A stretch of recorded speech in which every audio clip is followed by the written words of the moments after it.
etc. Leave her once he finds a girlfriend.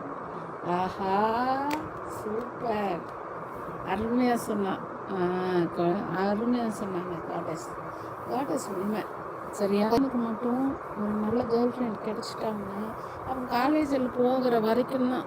சரியா, college போய் அவனுக்குன்னு ஒரு லைஃபு அப்படின்னு வர ஆரம்பித்தோடனே இவளை விட்டுட்டு வெளில போயிடுவான்.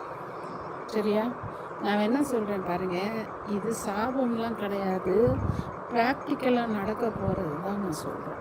சரியா, இவள் மட்டும் இன்னும் அதிகபட்சம் ஒரு 2 வருஷம் இவ சர்வீஸ்க்கு போக முடியும்.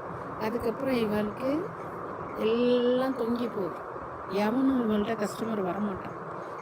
ஏண்டி அதானே கரெக்டானே? எல்லாம் உடம்புல இளமை இருக்கிற வரைக்கும் தாண்டி. ஆல்ரெடி நீ 40 வயசு ஆக போகுது உனக்கு. சரியா, உடம்புல தெம்பு இருக்க வரைக்கும் தாண்டி ஆடுவீங்க.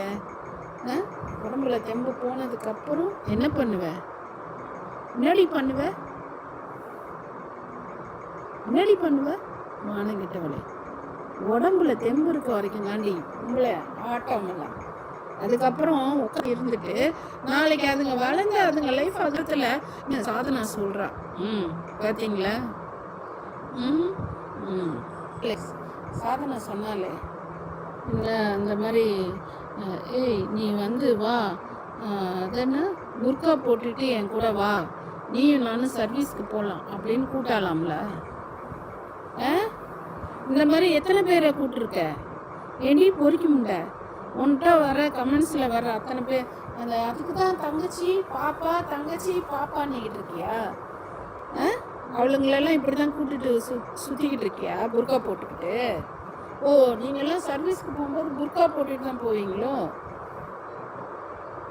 புரோக்கர் ஓனாண்டி அவள் வீட்டுக்கு போகிறது இல்லைன்னா உருட்டி கொண்டே இருக்கிற நீ ஒரு நாளைக்கு மான் வேட்டை ஆடிக்கிட்டு இருக்கும்போதே நீ வந்து ஹார்ட் அட்டாக் வந்து செத்து போயிடுவ. சரியா, நீ செத்துருவ. அதுக்கப்புறம் உன்னை கொண்டுட்டா இவ அப்படின்னு சொல்லி அவள் வருவா, உன்னை பிளாக்மெயில் பண்ணி உங்ககிட்ட ஒரு 20 லட்சம் 30 லட்சம் கொடுங்குவா. சரியா, இதெல்லாம் நடக்கும், வேடிக்கை மட்டும் பாருங்க. நீ எல்லாம் எதுக்கு